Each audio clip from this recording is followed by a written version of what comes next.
Well, hello, my friends. A lot of activity over the weekend, and of course, I had the long weekend because of the birthday dinner on Friday night. So, thank you for all of the birthday wishes that I received over the weekend. Really appreciate that. And yeah, we got a lot of stuff going on. So, I went on the Telegram group today. I don't usually do this, but because there was so much going on, and you can only cover so much in like an hour, 2 hours, I thought I'd ask the folks, the members, what they wanted to hear about most tonight. And the two big things that came back were number one, the Bondi shooting, Bondi Beach, and the subsequent reaction of Palestinian freedom fighters, let's call them, from across the world. And so we will get into that in about 15 or 20 minutes. Also, people wanted to hear about OneBC. What the hell's going on with OneBC? Well, I'll tell you my personal opinion of this, because I saw this for the very first time on X last night. And by the way, we are broadcasting on Facebook and on YouTube tonight, along with the regular Telegram and, of course, shadowdavis.com. By the way, for those of you that don't know,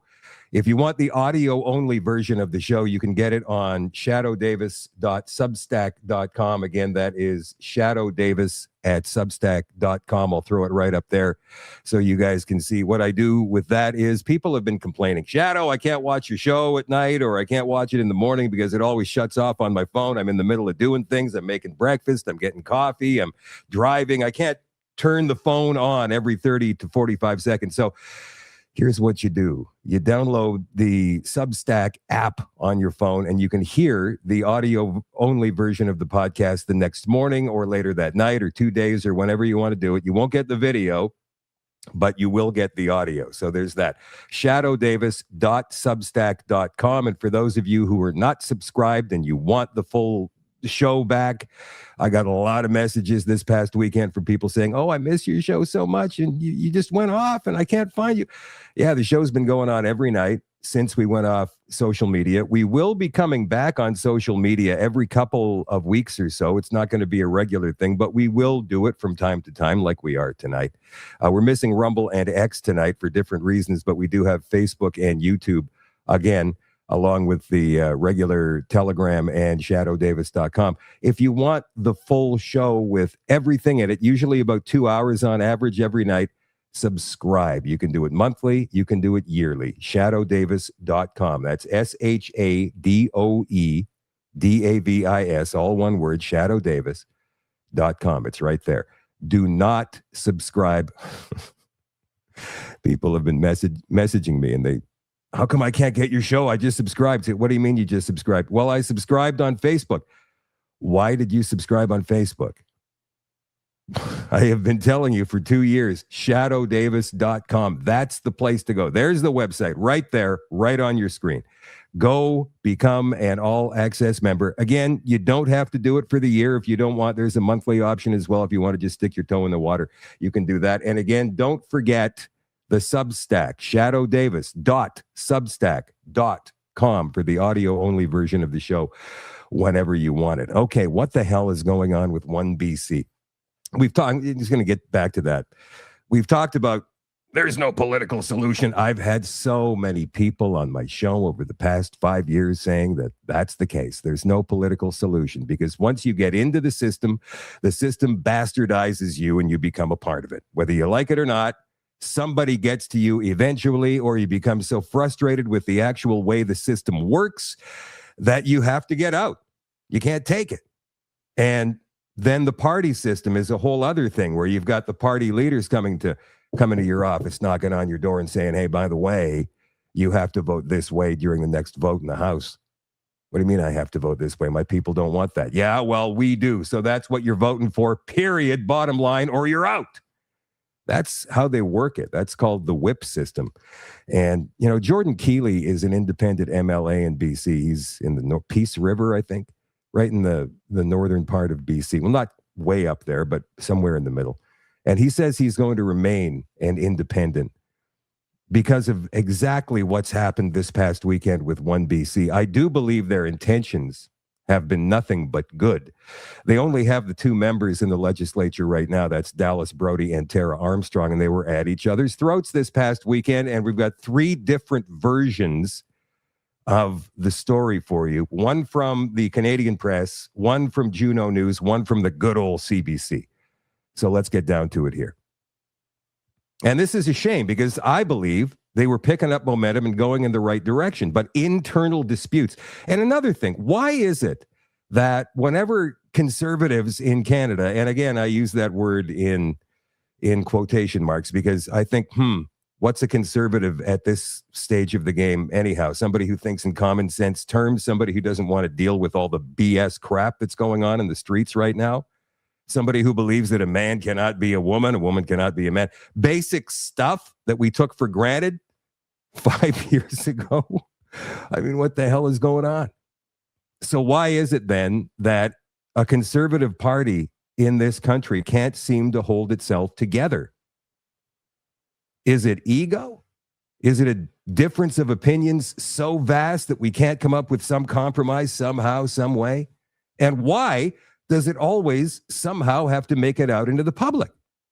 You know, when I first saw this spat, Tara Armstrong, MLA, OneBC MLA for BC, I think she's in Kelowna, she posted on her X last night.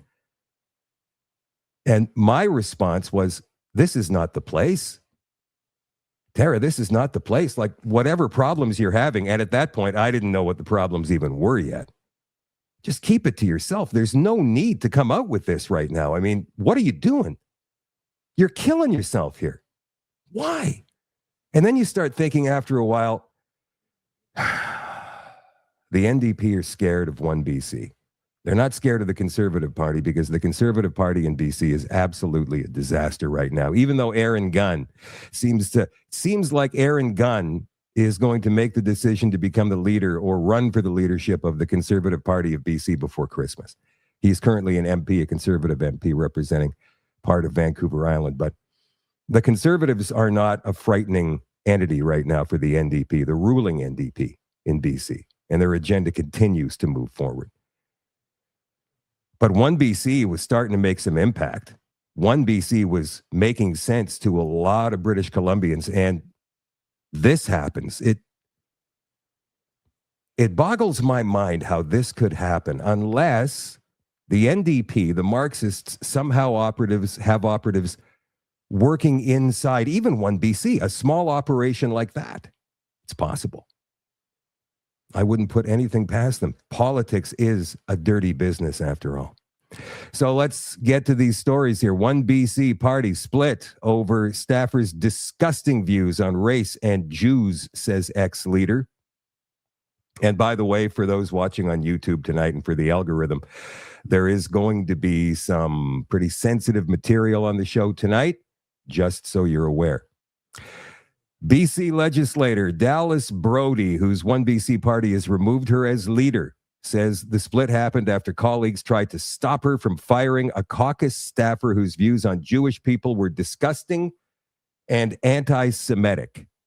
Again, this is from the Canadian Press. This is their version. Brodie says she wanted the man removed because she is not a neo-Nazi. The person named by Brodie has been accused of being an anonymous online figure who's posted about the hierarchy of races and the JQ, an abbreviation of the Jewish question. Well, Brodie says he also expressed unacceptable views about Jewish people in her presence. Brodie says her then chief of staff, Tim Thielman, and party interim executive director, Paul Ratchford, had hired this person and tried to protect him when she sought his firing last week. Thielman says in a social media post that he and Ratchford advised Brodie against firing this staffer, who he calls a 22-year-old brown kid who was being made out to be a white supremacist, and they instead wanted to mentor him. The party says Brodie was removed as leader last week after its only other MLA, Tara Armstrong, said she had lost faith in Brodie's leadership. All right, that's the Canadian Press version. This one from Alex Zoltan of True North / Juno News, junonews.com. OneBC loses candidate after weekend rift between Brodie and Armstrong. And again, most of this happened on X, you guys.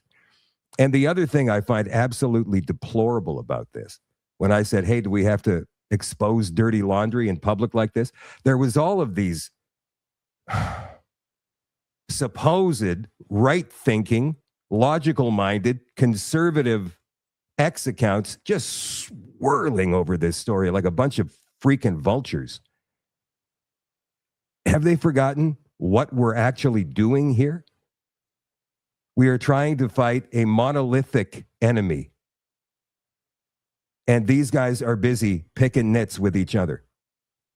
And probably somehow making it worse just by amplifying it on social media.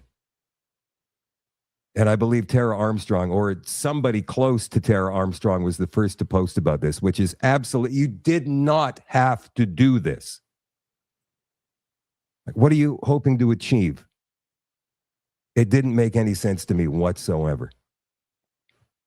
A OneBC candidate has announced he will, now this is the other thing, they're losing candidates because of this. This candidate here says he's no longer going to run for the party as it reels from the removal of interim leader Dallas Brodie by the party board. This follows a public feud between the former party leader and Tara Armstrong, the only other MLA. Mike Harris is this guy's name. He ran as a conservative candidate in last year's election. Announced he would no longer run for OneBC, calling the situation a freaking soap opera. Well, I added freaking, but he said soap opera. Here it is here. This is a tweet. Hey, folks. So embarrassing. I just want you to know I've been watching the OneBC situation, and I'm out. I didn't sign up for this soap opera. No hard feelings for the people. This is just not who I am. I left the Conservative Party of BC because I could no longer accept the leadership of John Rustad. Blah, blah, blah. OneBC's board of directors ratified the removal of Dallas Brodie as party leader over the weekend, citing allegations of erratic behavior and disputes over party assets. Brodie has denied these allegations. This caps a chaotic 36-hour implosion. That's it. That began with reports of senior staff firings and escalated into a public power struggle, according to a Sunday statement. The announcement, dated yesterday from OneBC Press Secretary Tim Thielman, follows a special board resolution passed Saturday to remove Brodie.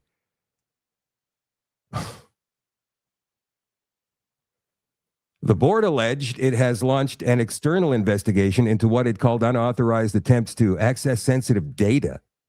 The statement said, Armstrong's OneBC House leader and MLA for Kelowna Lake Country Coldstream, the party's only other elected member, said she lost confidence in Brodie's leadership. That would be Tara Armstrong.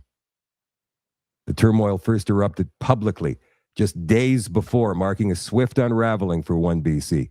The party formed in June. After Brodie and Armstrong split from the Conservative Party of BC under then-leader John Rustad. I believe Brodie was tossed out and Armstrong left of her own volition. On Friday, Cian Bexley of Juneau broke the news that OneBC leader Dallas Brodie had fired her most senior staff members, including board member and chief of staff Thielman, and had tapped Wyatt Claypool as interim chief of staff. There, you know that kid.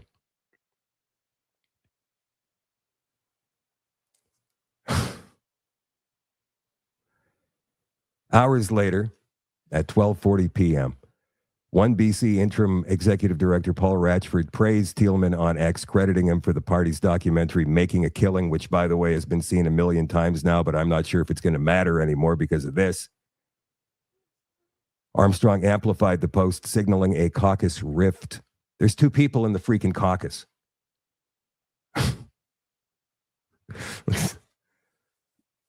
Laugh so you don't cry, I suppose. The fracturing deepened when Armstrong announced she would no longer be caucusing with Brodie and will be writing to the speaker to advise him of that. There it is there. Brodie responded to the growing speculation later that night, posting an image of herself writing with the caption, "Press on OneBC." She acknowledged a little turbulence, but insisted the plane is still flying and we'll be in beautiful, calm skies shortly. How can she say that? The house is on fire, and you're going, don't worry about it. We'll get another one. No big deal. The OneBC website was shortly thereafter updated to list Armstrong as the party's leader, with all references to Brodie removed. On Sunday, Claypool and others alleged the party rift stemmed from alleged meetings with the Conservative Party of BC and disagreements over the handling of junior staffer Othman Makhloufi. Thielman has denied the characterization and called it false.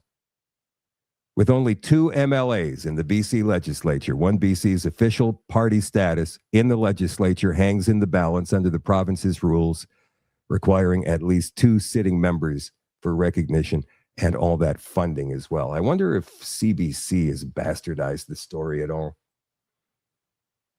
OneBC ousts MLA Dallas Brodie as leader, but she says she's fighting back. She still considers herself the leader. Boy, that's right up John Rustad's alley. Do I have a gong sound effect in here? Because this is an absolute gong show. Gong. Where's my gong show?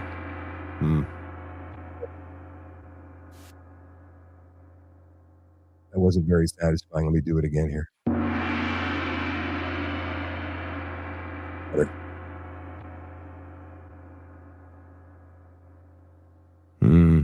Okay, so we go down to the trying to breach party security systems. There have been multiple recent attempts by agents instructed by Ms. Brodie to obtain control of party assets without authorization, including multiple attempted breaches of security systems, communication software, and databases of the party. OneBC says it's investigating the situation. CBC News reached out to Thielman and Armstrong but did not receive a response by publication. Maybe they know better. I don't know. Meanwhile, Brodie, who's the MLA for Vancouver-Kilchena, said the situation has moved quickly, but she still considers herself the leader of the party. Okay, we have video of Dallas Brodie here. Let's watch this. By the party that you still represent. The question is, how are you doing and are you okay? Thank you. Yes, I'm doing really well. I have a very deep faith and a strong constitution, and a lot of people tend to underestimate me, but I'm a scrapper, and I'm going to keep going forward, and I've committed to people in BC to represent the things that I've been talking about, and I'm going to keep doing that, and I will not stop, I will not give in, and I won't surrender on any of this. If people like me keep letting people down, this is why everyone gets, really upset about politics in Canada, and we've got to stop this. So I'm going to stay and fight, and I'm doing fine, and I feel good. Thank you very much. I guess there's a question about Tim Thielman. Thielman. Yeah. What's his status right now? Do you know? Tim Thielman was my chief of staff, and I understand, I let them go last week because they were defying my requests on certain important issues. And there was a staffer on our team who I had been concerned about for many months, and I had raised it on several different occasions. And despite my repeated requests that he be let go from our team, I was rebuffed in that, and it came to a head last week when more information came out about this staffer that was of grave concern to me. And so basically this became the line in the sand, I guess, for what has happened here, and it's a very bizarre line in the sand, I think, for my chief of staff to draw, but there you have it.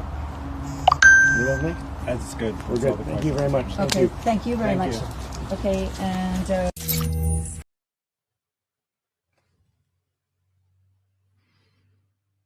I'm not even going to say who I'm siding with here, because that would be divisive at this stage of the game. What I can say is how incredibly disappointed I am in both of these women and their staff for making this public. This did not need to be this bad.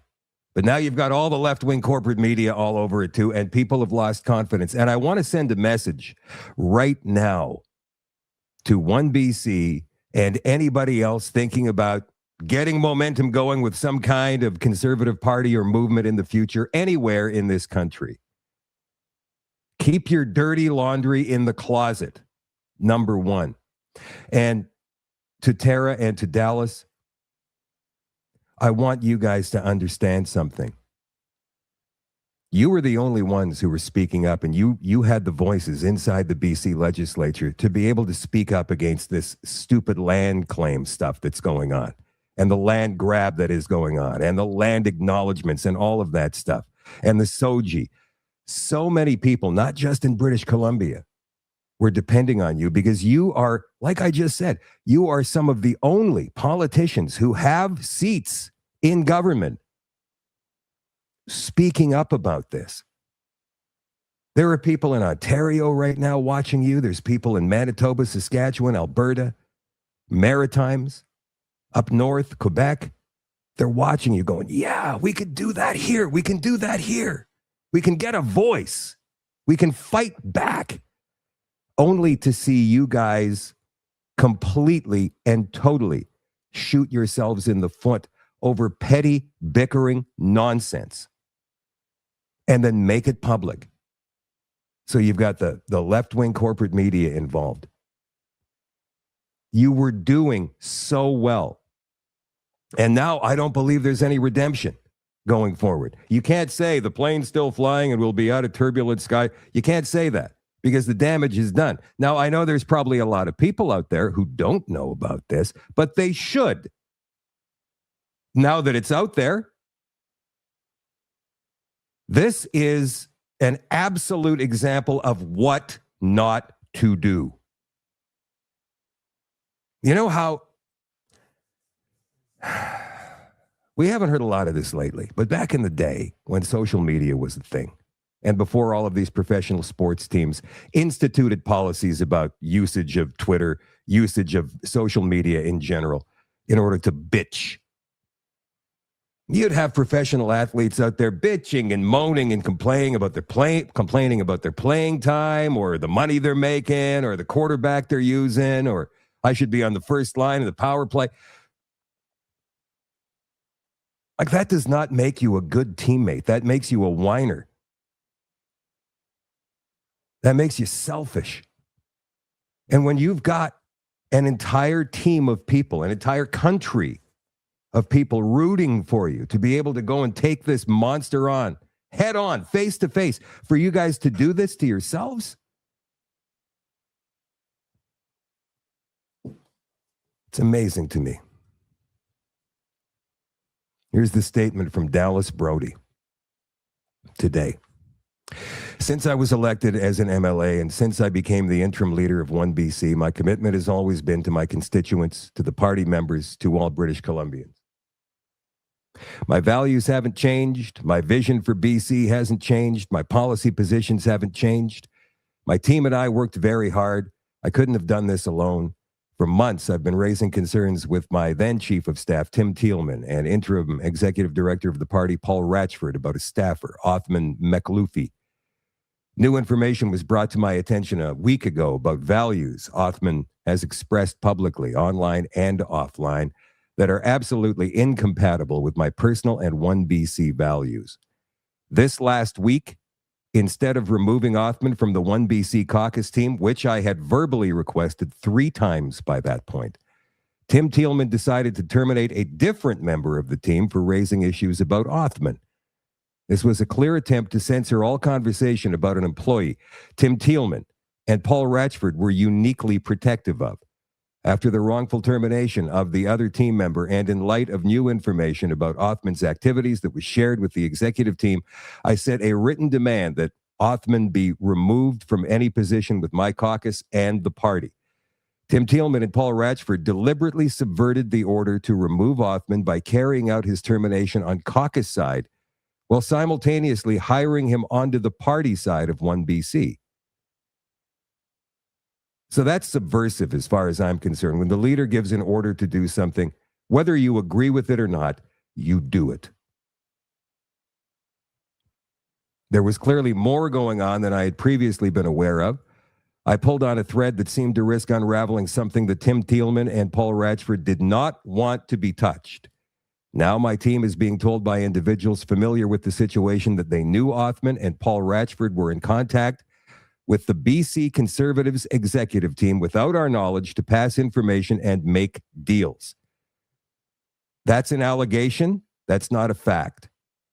To call this unethical would be an understatement, and the exact reason many people give up on politics and the type of behavior I got into politics to oppose.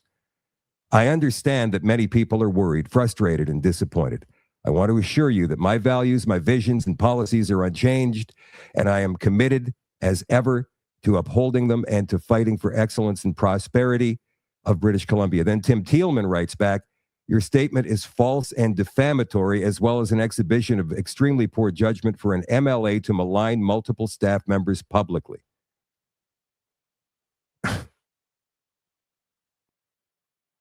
Oh my God. And then you got this person here talking about Indian rights. Give me a break.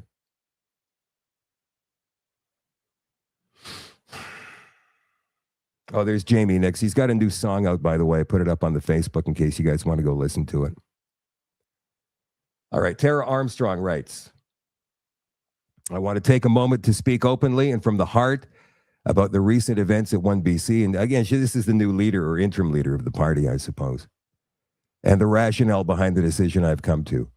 I entered politics for one reason only, to fight for the people of BC, to stand against policies that are doing real harm to our province. From the very beginning, I made a promise to myself that no party, no title, no political convenience would ever be worth compromising my integrity, values, or principles. Really?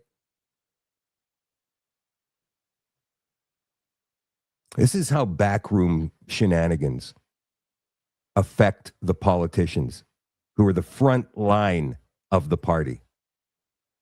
And the backroom staffers, they never have to pay the price.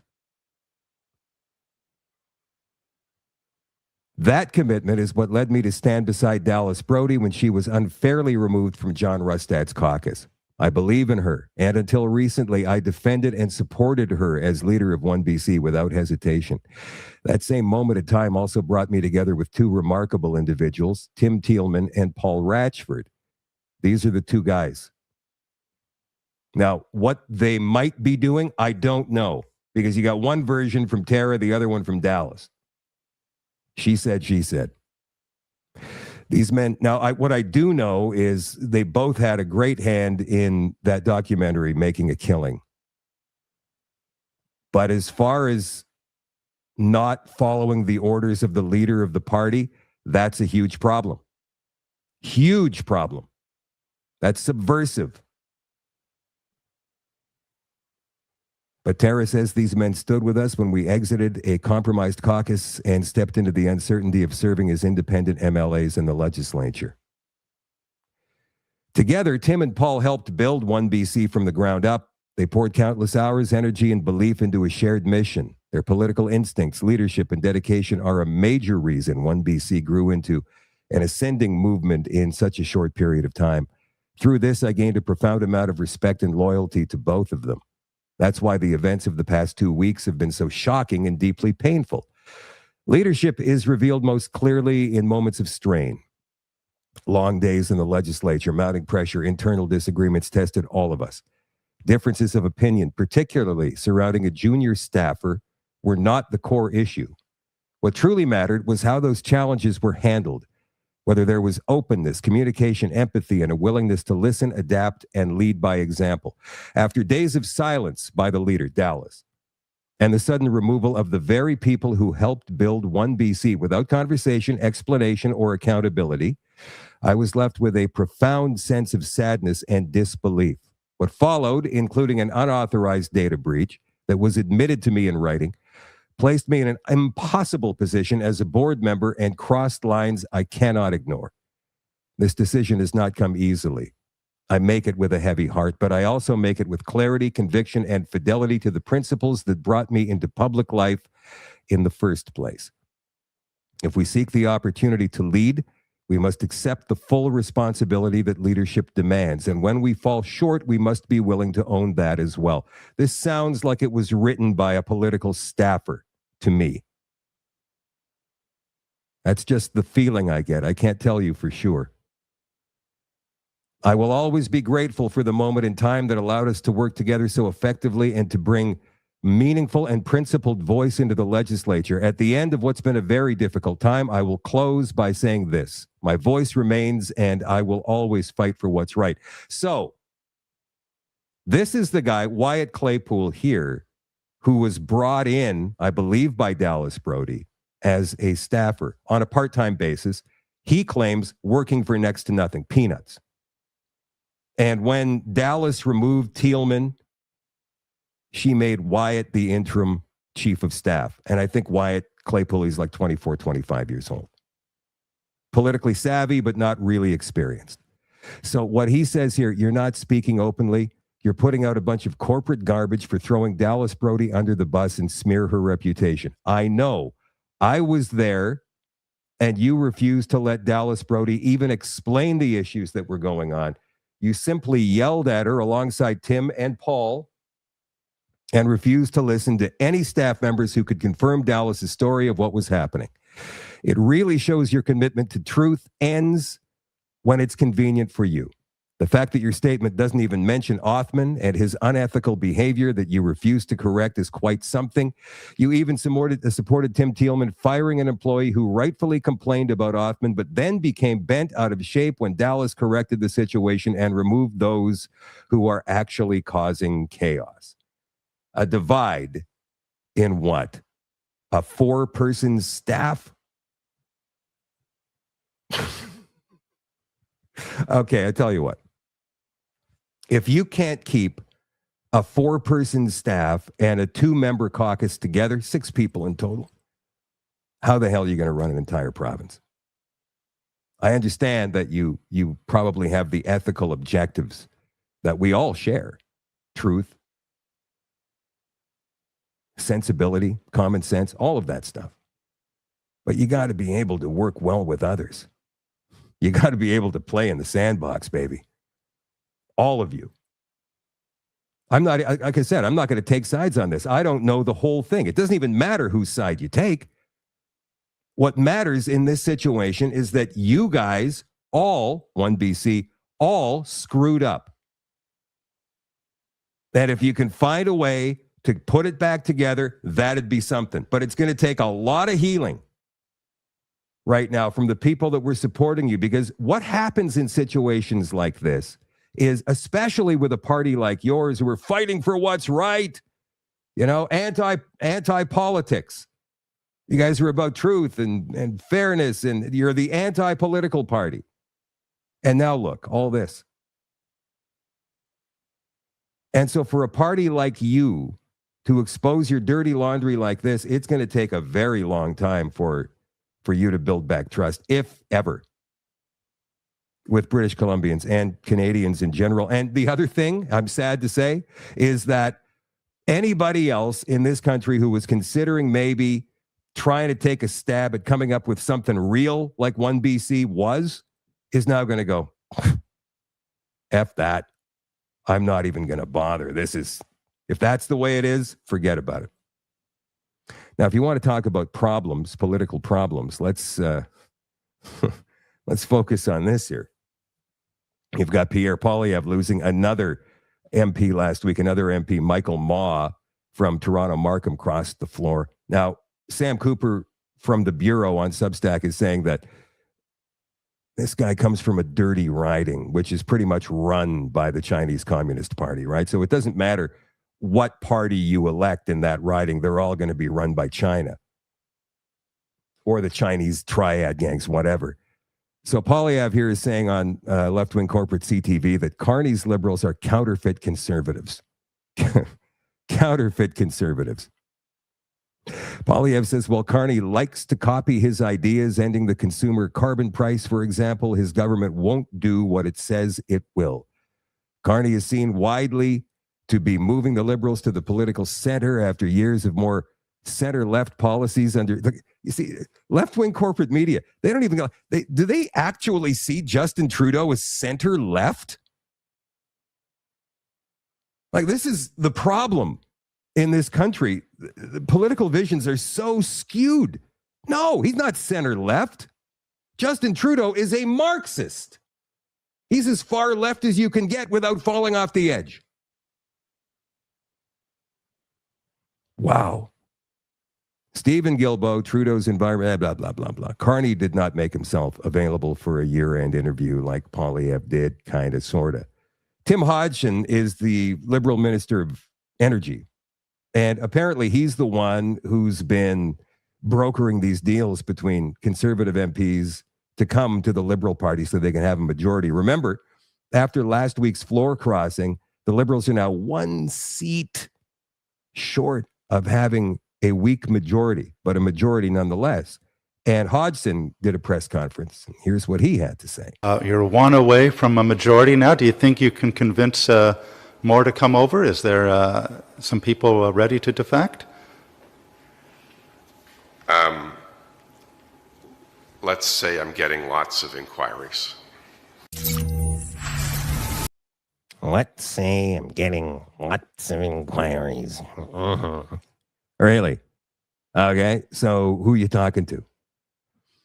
This is the thing, man. All of these MPs, I've explained this before, but I'll say it again. All of these MPs, it's like wrestling. It's like professional wrestling. You know, this guy's the heel, this guy's the baby face, or the face, as they call him in the industry, right? So this guy's the face here. And out there in the ring and in front of the fans, they hate each other. You take this guy's side because you love him. He's the best guy. And this guy over here, he's just like an ogre, and you can't stand him.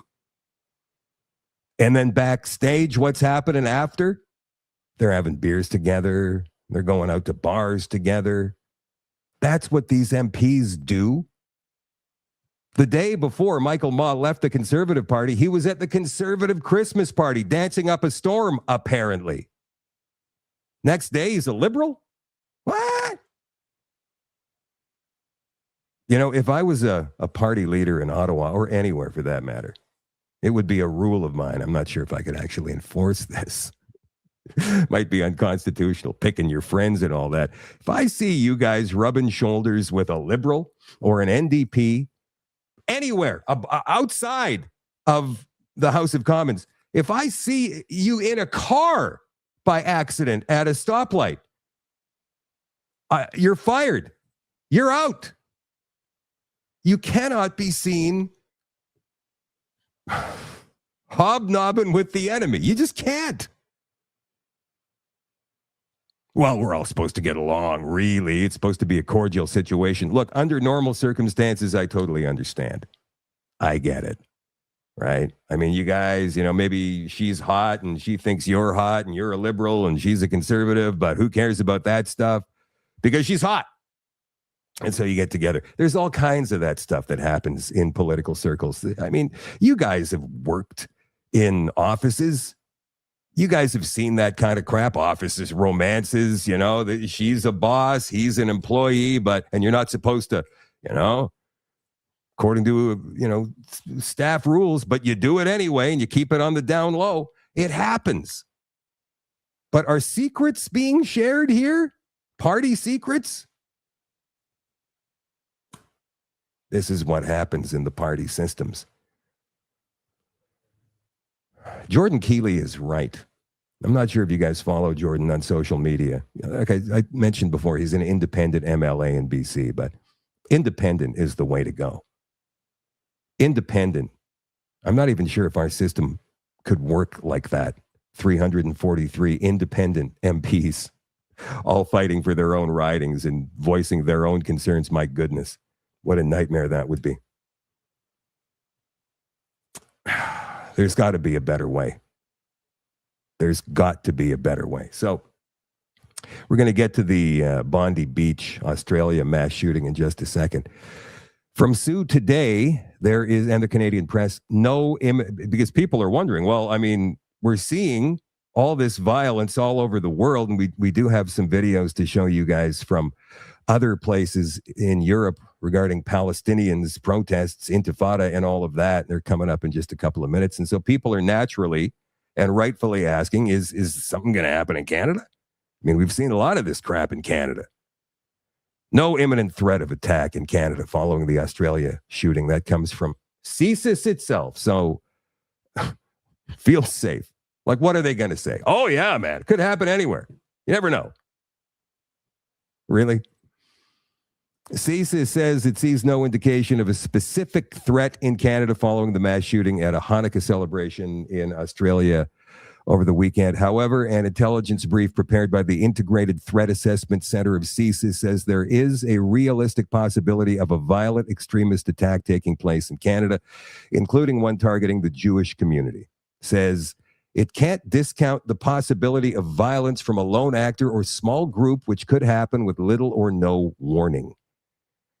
At least 15 people were killed and at least 38 were wounded in Australia over the weekend during this Hanukkah event on Bondi Beach, and what police said was an attack by a father and a son. Now, there's a lot of different information flying around out there, you guys. We've got a report here from GB News on this situation I want to put on. So let's go ahead and do that now. That I've seen online is of these two shooters. It's how the shocking part of it is just how methodical they are. They don't seem rushed. They seem calm. They seem very deliberate, and early reports would suggest that actually the police were there quite a lot earlier than this 5 minutes before the end of the shooting. Has there been any kind of statement from the police about what was happening in those missing 15 minutes? Yeah, you're exactly right. These two attackers were clearly prepared for this. They had IEDs in a vehicle nearby that was linked to one of the attackers. The bomb squad had to deal with that. And they had multiple weapons, from what we understand. A long-barreled weapon with telescopic sights, what looked like a pump-action type shotgun, another long-barreled weapon available to one of the attackers after they were wrestled basically by a member of the public, a local greengrocer, Hamed Ali Hamed. Just incredible bravery that man showed as he ran up to the older of the two attackers and wrestled that weapon from him. Just saying that now, and I believe at the time he was actually injured himself, wasn't he? You could see it, that he'd actually been shot previously and his hand is kind of bandaged. He is. He's among those in. He's among those in hospital with injuries to his shoulder and injuries to his leg. Apparently, he was shot by the other man, the other terrorist, on the bridge as this incident was taking place. And you can absolutely see, as you say, that he was injured. So he's one of the 40 people in hospital being treated, some of them very serious indeed. But undoubtedly, I think, Josh, what this man did saved more lives because, as you know, horrific as it is to contemplate, you know, the two terrorists were taking aim at those within that park area from that bridge. But he moved forward, that older of the two terrorists, took cover behind that palm tree and just started picking them off at close range. So thank God for the greengrocer, the local Sydney greengrocer who came to the aid of those stricken within that park and, of course, suffered injuries himself, Josh. All right. There is a lot of conflicting information that's flying around out there about who this guy is, about who the shooters were and are. This is going to be sensitive for a lot of people, but there is more footage, and I'm not sure if you guys have seen any of this. There is more footage, some close-up stuff, and I don't know how anybody would have gotten close enough to get such good shots here, which makes me raise an eyebrow, because there's a lot of people saying false flag, false flag. I say, for what reason? It sounds almost like it was coordinated worldwide, or at least in the West, by somebody. Now, I'm not going to say it on social media, but you guys probably know what I'm thinking. So watch this.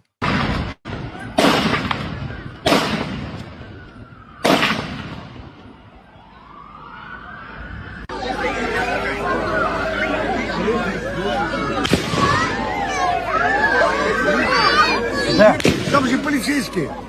Кто? Какие полицейские нахуй? Там... Вон полицейский.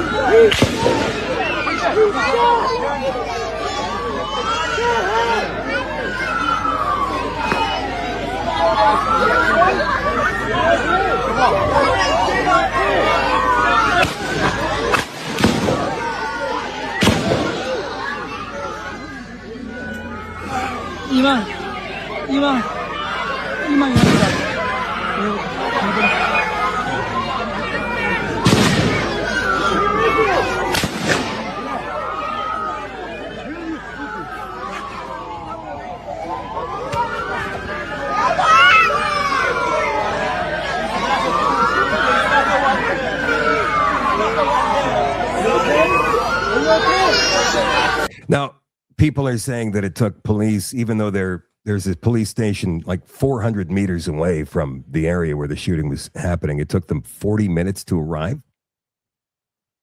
And then there's some reports that dispute that. So I don't know. What I do know is that the more you read, the more information, conflicting information comes out.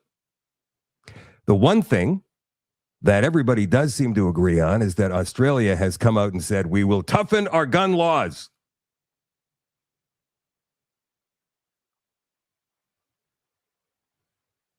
Are you?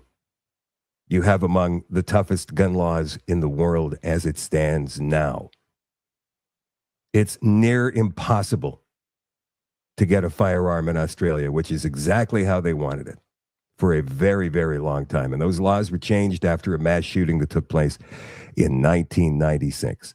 When you have a defenseless public, they are much easier to rule. And now they're going to be even easier to rule after all of this.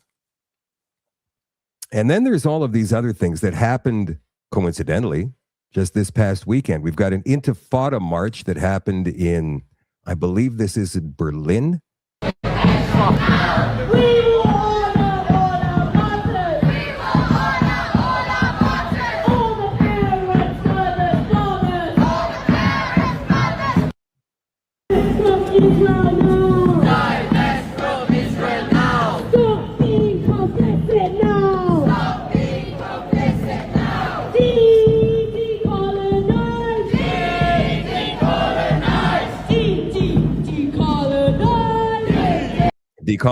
Decolonize, right? That means everybody who's white needs to go. That's what that is, decolonization, man. We're not allowed to be here anymore. In Amsterdam, now Hanukkah, I believe Hanukkah started this past weekend. 12 crazy nights. This is a large Palestinian gathering in Amsterdam. These people have gathered to protest a Hanukkah celebration, just like the Bondi Beach thing.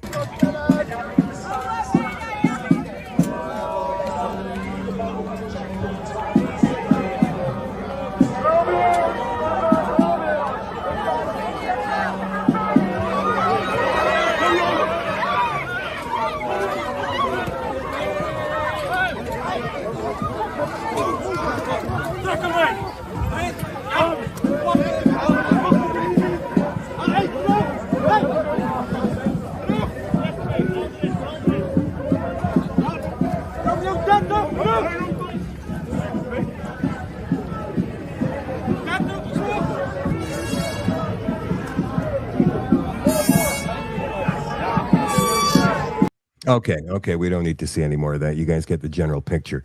And they're burning Christmas markets in Germany again. Sotto casa. Adesso hanno dato fuoco alla nicchia di Babbo Natale e sta prendendo fuoco anche la casetta. Ma Dio guarda. So, is all of this a distraction for something else? This is to create confusion and fragmentation and destabilize, demoralize. Bezmenov, man. That's what he said. If you haven't seen the Yuri Bezmenov interview, go see it. It's all over YouTube. Ironically, this is kind of funny. Not that story, this one here. Manitoba, by the way, is screwed. News release. This came out on Friday. The Manitoba government announces kindergarten to grade 12 anti-Islamophobia action plan. And then on the weekend, I mean, I shouldn't laugh. Pretty bad timing. I guess they didn't know that there was going to be mass shootings and it was going to be all about Allah Akbar. Like the guy at Brown University apparently yelled. We're going to get to that. Manitoba government's taking an important step in building safer and more inclusive schools with the launch of the Kindergarten to Grade 12 Anti-Islamophobia Action Plan. Education Early Childhood Learning Minister Tracy Schmidt announced on Friday. You know, homeschooling is sounding better and better and better if you have kids of that age. Manitoba, by the way, the deficit, that's the yearly thing, not the debt. The deficit of Manitoba has gone to $1.6 billion, which is more than double the original forecast. And they're blaming it on forest fires. Oh, we had forest fires due to climate change, and so we had to fight the forest fires. They allocate money for that every single year. So who's getting the money, Wob? Where's it going? And they announced last week, the feds did, that the equalization payments to Manitoba will rise by $355 million next year, and that won't even come close to covering this deficit. It's a fraction. It's barely 25% of what they need to break even. That's absolutely outrageous. Okay, so there was a shooting at Brown University in Rhode Island this past weekend. I believe we had a report from Fox News to play for you here. See if I can find that. Oh, hang on 1 second. Getting back to the Bondi situation for a second. Every time I say Bondi, I'm thinking about Pam Bondi, the AG down in the United States. That's not it. Don't mix those two up. Bondi? Why? What, did she release the Epstein files? No, that's not supposed to be until Friday by law, apparently, this week. They apprehended one of the Bondi shooters, the father and son team, and the other one was shot dead. Hey, he's hit! He's hit! He's hit! Please help me! He's hit! Fucking bash him! Get out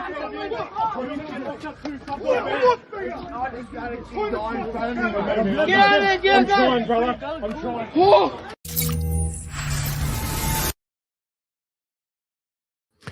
Right. So, yeah, I'm looking for this Brown University. I may not have it. Let me just check here and see.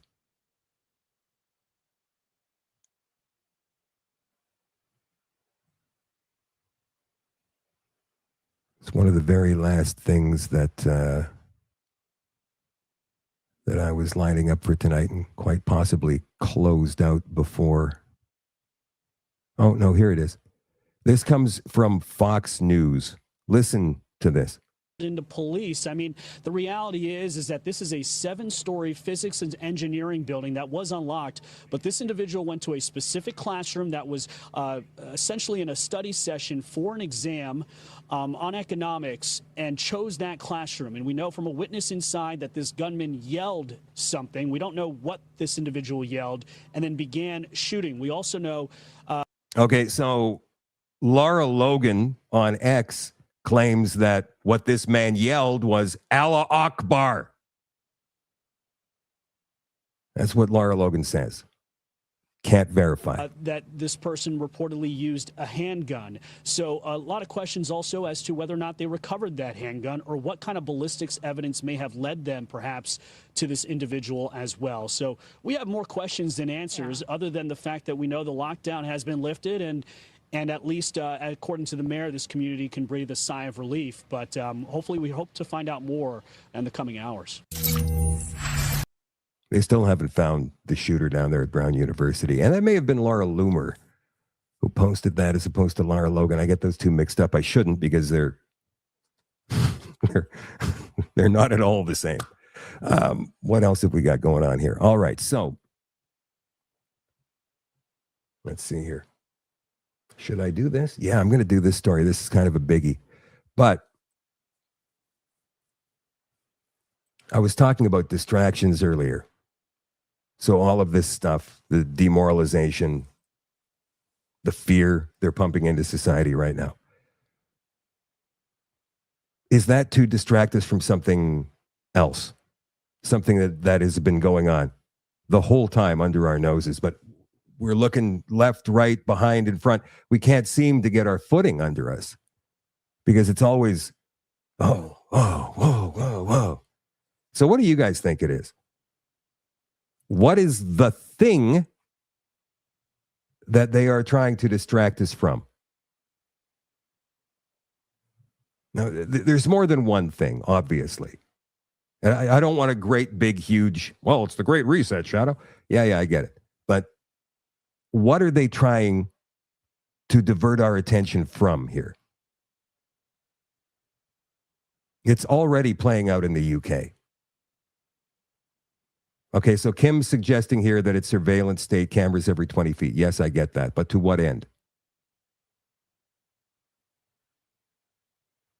Yes. Okay, Barb, you're right. Digital currency, digital ID. You're absolutely right. Here's Lara Logan. She was a keynote speaker at an event just a couple of days ago. Watch what she says. And by the way, because Donald Trump is the president of the U.S., a lot of people think, well, the agenda's it's being stopped in its tracks. What did they unveil this week? A globally interoperable digital identity infrastructure that permanently tracks every individual's vaccine status from birth. If you think because Donald Trump is in the White House that they have paused for one single moment, I am here to make it very clear to you that that is not accurate. This agenda is moving forward at high speed. Some things have been slightly derailed, but the strategy to counter that is to stall and stall and stall. You should know that none of his executive orders have been legislated. Not one. And if you think there's 3 more years, I wouldn't count on it. Because the plan is to take the midterms and impeach him. Mm-hmm. And what he'll be impeached for will shock you. Because fabricating crimes didn't work so well last time, did it? Didn't work. This time it's going to work. You want to know why? What's the one thing everybody in this room wants? How about accountability? Why is it the one thing that matters? Because nothing you're doing, nothing I've ever done, is going to matter if we don't have accountability. Because what is accountability going to do? If we don't have accountability, all of the people who did what they did during COVID are going to do it again. Mm-hmm. The Gavin Newsoms of this world are just going to keep passing more laws that take more of your freedom away. And somebody said something about why it's California. I'll tell you why it's California. Because you're the closest to a Marxist society in this country. Mm-hmm. You are the Marxist state of America. And this is the testing ground for all of these systems. Mm-hmm. Who runs the elections in Los Angeles? That's correct. Yeah. That is actually correct. Mm-hmm. How do they do it?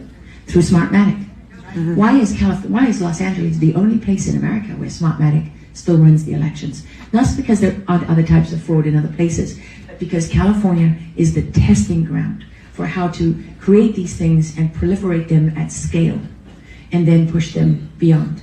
There are 22 states in this country that are currently under Democratic control, and at least 2 or 3 that are rhinos that vote with the Democrats. How many states does it take to change the Constitution?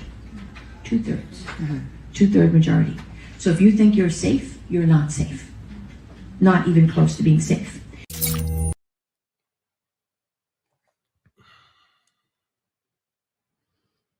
So there's a lot of people who suggest that Trump is just the guy who's, like Catherine Austin Fitts says, the other administration, the Biden administration, was so inept they could not get this thing done. They couldn't get it done. And so they brought Trump back to make sure that it does get done. And there's so many people who believe in Trump and MAGA and all of that, that they're willing to listen to everything he says as gospel. And he is hitting a lot of the right notes. He certainly is. But all the while, what's going on? This big tech is coming in He's big in there with Peter Thiel. Peter Thiel is all about cybersecurity, man. It's been mentioned that you may have to give, if you want to go to the United States, you may have to give up 5 years of your social media history just to do it. Now, Canada is not a country affected by that rule, at least not yet, but will it be soon? I guess we'll have to wait and see. On Friday afternoon, Donald Trump was talking about the latest in technological advancement, not 5G, 6G. We're into 6G now. I just 5G. I was a leader on 5G getting that done, and now they're up to 6. Let's do it again. What does that do? Give you a little bit deeper view into somebody's skin? See how perfect it is? I like the cameras the old days. So they just had a nice feature. Now they cover every little. Let's see, Michael, you're in good shape. You're not gonna. But I tell you, it's the 6 is coming, huh?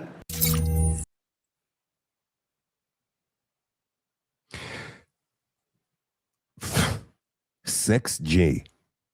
Now, they say they're still a few years away from it, but like Trump asks, so what's that going to let you see a little further into somebody's skin?